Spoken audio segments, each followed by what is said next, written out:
The edge of the Pacific, in waters that had swallowed fleets far stronger than any one ship could imagine resisting, a lone American destroyer cut through the early morning haze. Her name was USS Johnston, DD 557. Just 376 feet of steel and determination, carried forward by a crew that had no idea that within hours they would stand face to face with 5 Japanese battleships, each one a floating fortress armed with guns capable of tearing apart cruisers, much less a single destroyer.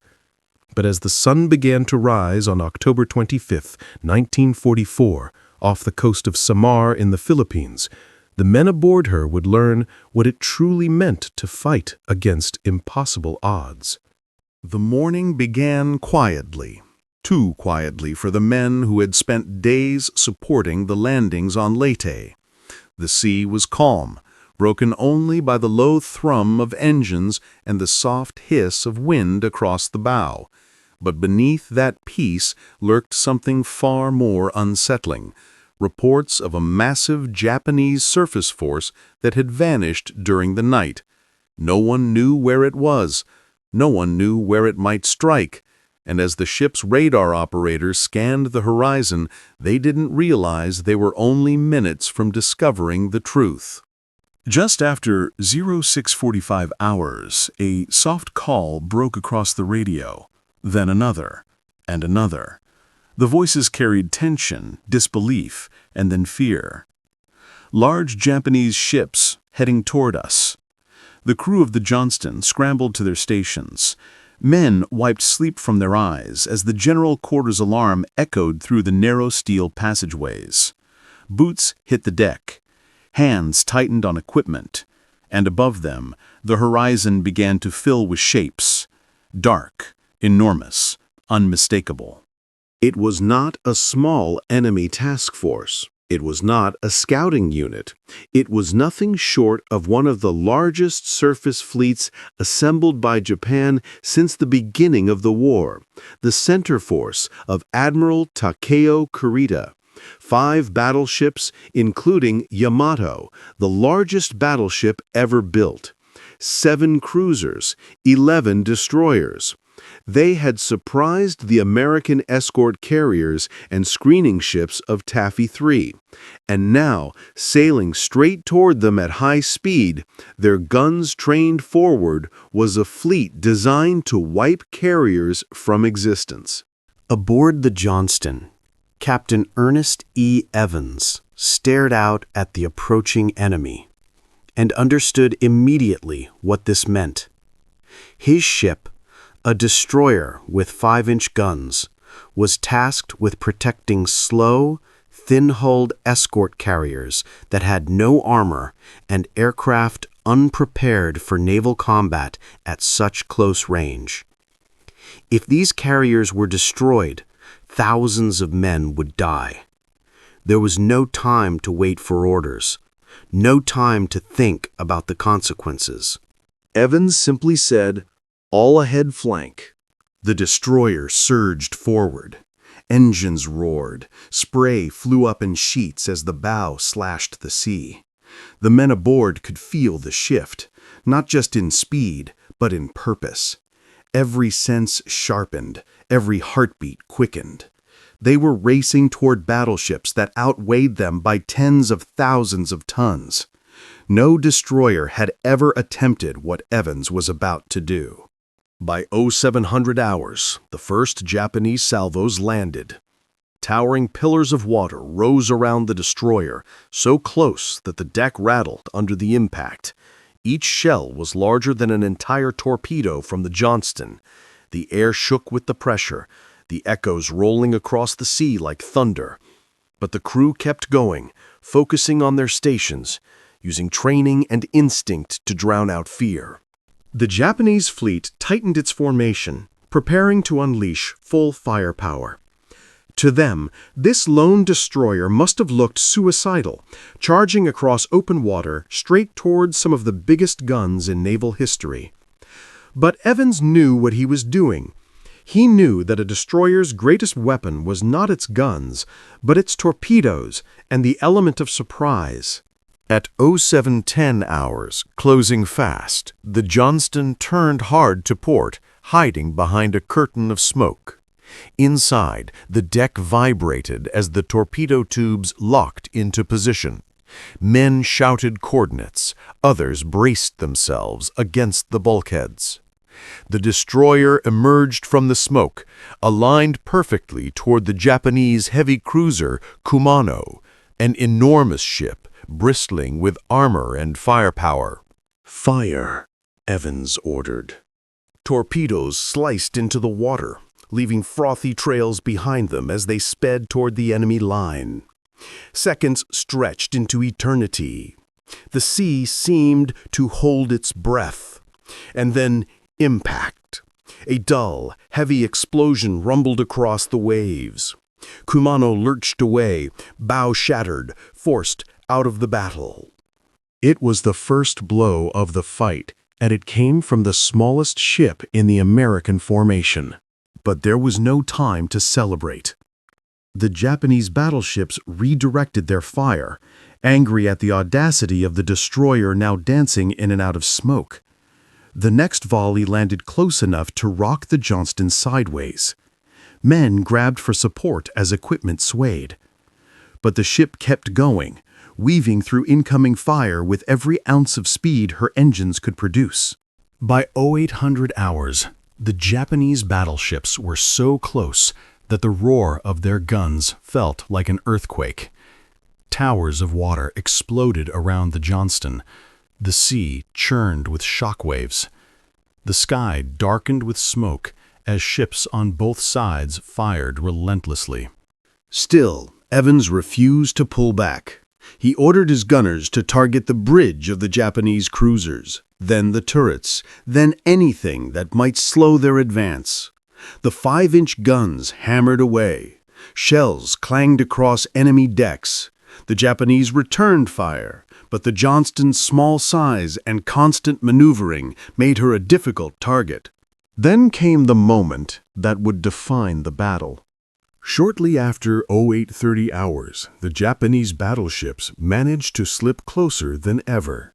Among them was Yamato, its massive guns capable of striking targets more than 20 miles away. Now the world's largest battleship began aiming at the Johnston and the carriers behind her. The stakes had never been higher.